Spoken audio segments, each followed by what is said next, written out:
Welcome back. Class 7th का chapter number first, इसका part number 2 अभी अपन कंप्लीट करेंगे। पार्ट नंबर 1 के अंदर 3 क्वेश्चंस लेसन के अंदर लियो टॉलस्टॉय ने एक राजा की स्टोरी के बारे में बताया था कि राजा को 3 प्रश्न के बारे में विचार आया। यदि 3 प्रकार के प्रश्नों के उत्तर यदि वो राजा जान लेता है तो वो कभी भी राज करने में फेल नहीं होगा, अपने किंगडम के अंदर रूल करने से फेल नहीं होगा। इसके लिए उसने मैसेंजर भेजे, बहुत सारे लोग आए, सबके अलग अलग आंसर से, लेकिन राजा किसी से सेटिस्फाइड नहीं हुआ और किसी को रिवार्ड भी नहीं दिया। तत्पश्चात राजा ने निश्चय किया कि एक बुद्धिमत्ता के लिए नाम और ख्यात नाम हर्मिट था, उसके पास जाने का निश्चय किया और उसके पास जाकर के राजा वहाँ पर क्या करता है और किस प्रकार से राजा उनसे मिलता है, ये सारी चीज़ें अपन ने पार्ट नंबर 1 के अंदर देख ली है। यदि आपने पार्ट नंबर 1 नहीं देखा है तो एक बार देख लीजिए। उससे आगे चलते हैं पार्ट नंबर 2 की ओर। जब राजा प्रश्नों के उत्तर पूछ रहा होता है तो वो सन्यासी किसी प्रकार से उत्तर नहीं देता है और अंत में वो कहता है कि यहाँ पे कोई दौड़ता हुआ आ रहा है। तो पार्ट 2 वहाँ से स्टार्ट होता है। The king turned round and so A bearded man running towards them. और जब राजा पीछे मुड़ता है तो वो देखता है कि एक दाढ़ी वाला व्यक्ति उनकी ओर दौड़ते हुए आ रहा है। His hands were pressed against his stomach, और उसके हाथ है वो अपने पेट के ऊपर प्रेस किए हुए हैं, दबाए हुए हैं। From which blood was flowing, और जो हाथ उसके पेट पे दबाए हुए थे, प्रेस किए हुए थे, वहां से ब्लड फ्लोइंग हो रही थी, यानी खून बह रहा था, खून निकल रहा था। When he reached the king he fainted and fell to the ground.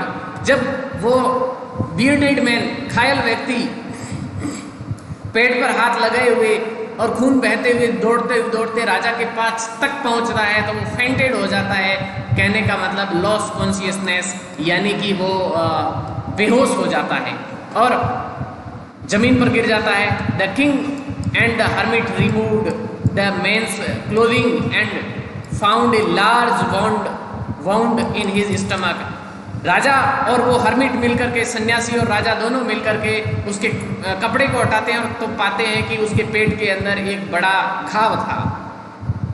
The king washed and covered it. राजा ने उसे साफ किया घाव को और उसे कवर किया विथ हिज हैंडकरचीफ। हैंडकरचीफ मतलब रुमाल। अपने रुमाल के साथ में राजा ने उस वाउंड को कवर किया। But the blood would not stop flowing, लेकिन खून अभी भी बह रहा था, खून बंद नहीं हुआ था बहना। The king रीड्रेस्ड। ड्रेसिंग का मतलब होता है पट्टी वगैरह करना, दोबारा ड्रेसिंग करना।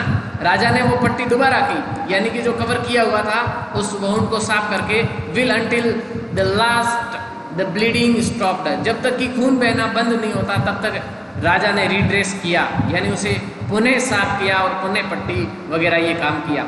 The man felt better and asked for something to drink. और इस प्रकार से जब तक ठीक नहीं होता है, बेटर फील नहीं करता है, तब तक वो किया। और जब बेटर फील करता है तो वो इंसान, वो व्यक्ति कुछ पीने के लिए आस्क करता है, यानी डिमांड करता है पानी पीने के लिए। The king brought fresh water and gave it to him. राजा एक ताज़ा पानी का ग्लास लाते हैं या ताज़ा पानी उसके लिए लाते हैं और उसे देते हैं। By this time the sun had set. और इस समय तक सूरज है वो अस्त हो चुका था। एंड एयर वाज कूल, और हवा ठंडी थी। The king with the hermit's help carried the wounded man into the hut and laid him on the bed. राजा उस सन्यासी की सहायता से उस घायल व्यक्ति को, उस घाव वाले व्यक्ति को उसकी हट के अंदर लेके जाते हैं, झोपड़ी के अंदर लेके जाते हैं और उसे बेड पर लेटा देते हैं। The man closed his eyes and ले क्वाइट। और वो व्यक्ति अपनी आंखें मूंद लेता है और बिल्कुल शांत लेट जाता है, पड़ जाता है। The king tired by his walk and the work he had done. राजा अपने काम से थका हुआ और अपने पैदल चलने से और काम से थका हुआ था। Lay down on the floor and slept throughout the night. और उस पूरी रात को उस हट के अंदर जो फ्लोर थी उस पे सो जाता है। उसके बाद में व्हेन ही अवॉक, और उसके बाद में जब वह जागता है वह व्यक्ति जब जागता है, he was several minutes before he could remember where he was and who the strange bearded man laying on the bed was. जब वो जागता है उससे कुछ मिनट पहले वो याद करता है कि कौन वो कहाँ पर है और वो अजनबी बियर्डेड मैन कौन है जो बेड पे सो रहा है. Forgive me, said the bearded man in a weak voice when he saw the king was awake.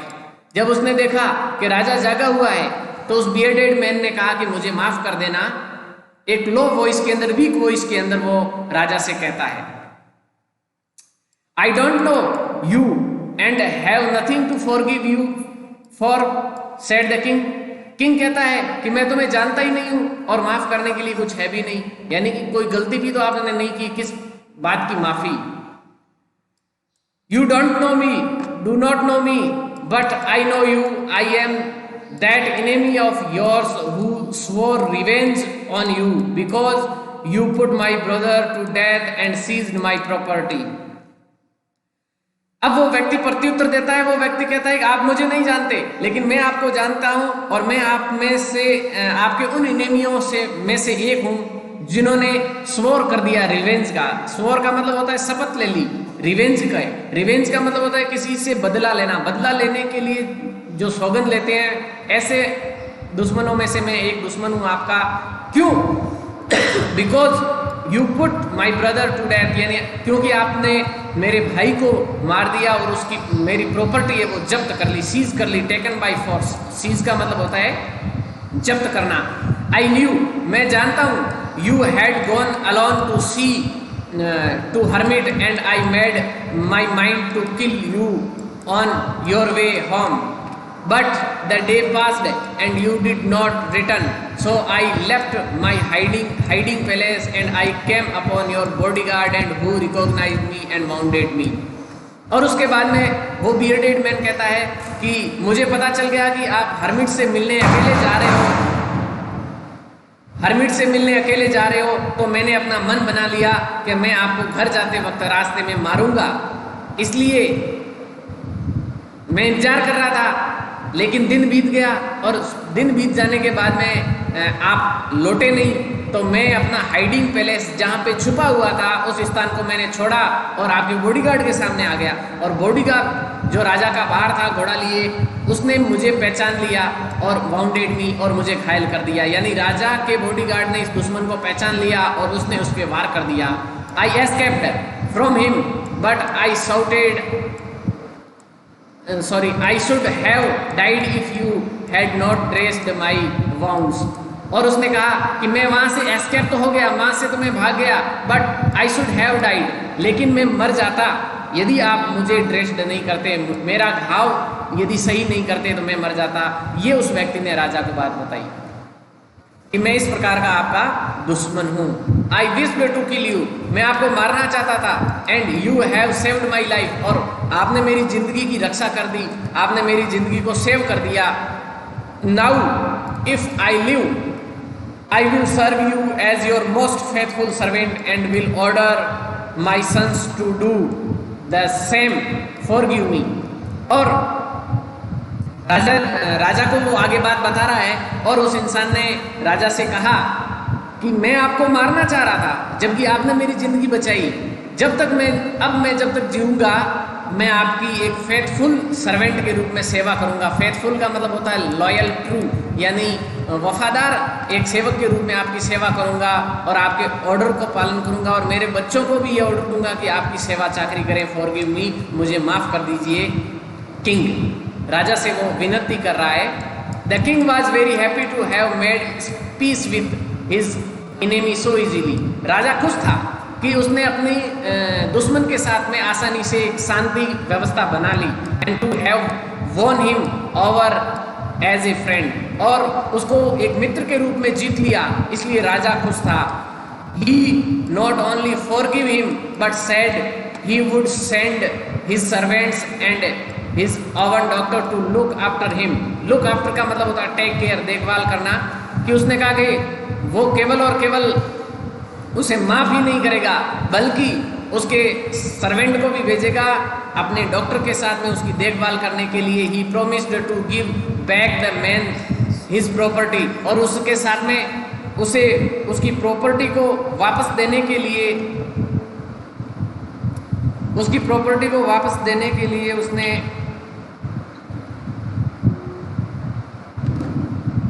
वादा कर दिया। Promised give back to man his property,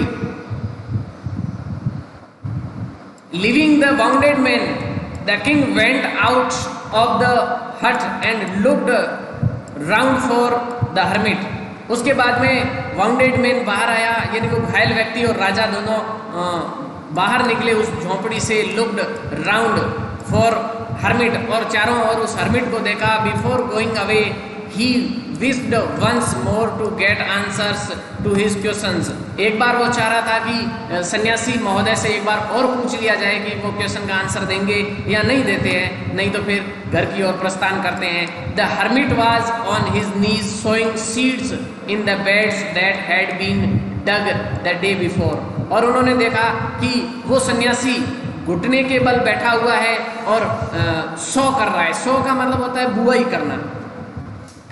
उस सीड को सोइंग कर रहा है, सीड्स को, जो बेड कल खुदाई की थी, जो क्यारियां कल खोदी थी, उसके अंदर बीज की बुआई कर रहा है और घुटनों के बल बैठा हुआ है।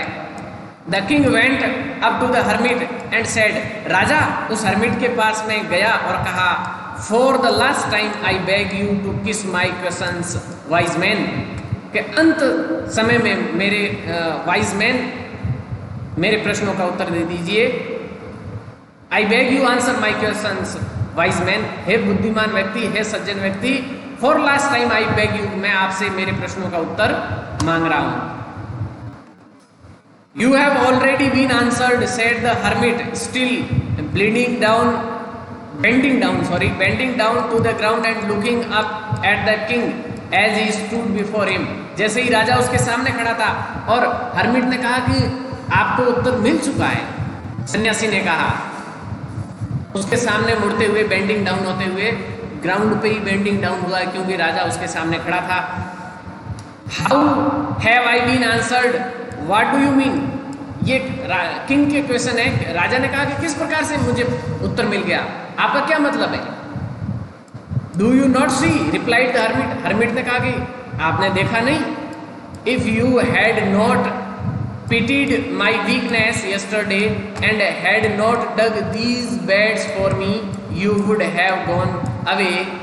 Then the men would have attacked and you would have wished for had stayed with me.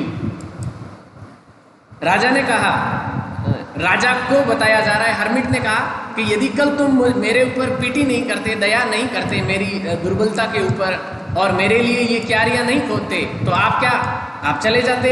और देन उसके बाद में that man would have attacked you, और उसके बाद में ये व्यक्ति आपके ऊपर अटैक करता और you would have wished you had stayed with me. और उस समय जब ये व्यक्ति अटैक करता तो आप सोचते कि काश मैं सन्यासी के पास रुक जाता। So the most important time was when you are digging the beds. इसलिए उस समय जो मोस्ट इंपॉर्टेंट टाइम था वो आपकी क्यारियां खोदना था। And I was the most important man, और जो महत्वपूर्ण व्यक्ति था वो मैं था। And to do me good was your most important business, और उसके बाद में जो महत्वपूर्ण काम था वो था the most your important business, यानी आपने जो काम किया मेरे लिए, जो डिगिंग का काम किया, वो महत्वपूर्ण काम अफेयर्स था, वही सुनना था। And do me good was your most important business afterwards, और उसके बाद में when the man ran to his, और जब वो आदमी यहाँ तक आया दौड़ता हुआ, the most important time was when you were caring for him, और जब वो व्यक्ति दौड़ के यहाँ आया तो उसलिए महत्वपूर्ण समय वो था कि जब आप उसके लिए केयरिंग कर रहे थे उस व्यक्ति के लिए। Because if you had not dressed his wounds he would have died without having made peace with you। और हर्मिट कहता है कि यदि आप उसके वाउंड सही नहीं करते वो समय में, तो वो व्यक्ति आपके साथ में शांति स्थापित किए बिना ही मर जाता। So he was the most important man, इसलिए उस समय वो समय आपका उपयुक्त था और उस समय वो व्यक्ति आपके लिए उपयुक्त था। And what did for him, और आपने उसके लिए जो भी किया, यानी उसका ड्रेसिंग करना, रीड्रेसिंग करना, वाउंड के लिए मोस्ट इंपॉर्टेंट बिजनेस, और उस समय वो महत्वपूर्ण कार्य था। कहने का तात्पर्य राजा को इस प्रकार से आंसर मिल गया था, वो बात हर्मिट बता रहा था। रिमेंबर देन, और उसके बाद में कहता है याद रखिए, there is only one time. Remember then, उसके बाद में ये याद रखिए, there is only one time that is important and that is now, that time is now. और उसके बाद में वो हर्मिट कहता है याद रखिए, उसके बाद में जो समय इंपॉर्टेंट है वो है नाउ, अब का जो समय है वो सबसे इंपॉर्टेंट है। It is the most important time because it is the only time we have any power to act. कहने का तात्पर्य हर्मिट का ये था कि ये सबसे महत्वपूर्ण समय है, और वो महत्वपूर्ण समय है अब, और ये एक ऐसा समय है कि हम कुछ भी इसके लिए कर सकते हैं, हमारे पास में पावर होती है इस काम को करने के लिए। The most necessary person is the person you are with at a particular moment, और उस पर्टिकुलर मोमेंट, उस विशेष क्षण जिस व्यक्ति के साथ आप रहते हो, और वो व्यक्ति आपके लिए उस समय खास होता है।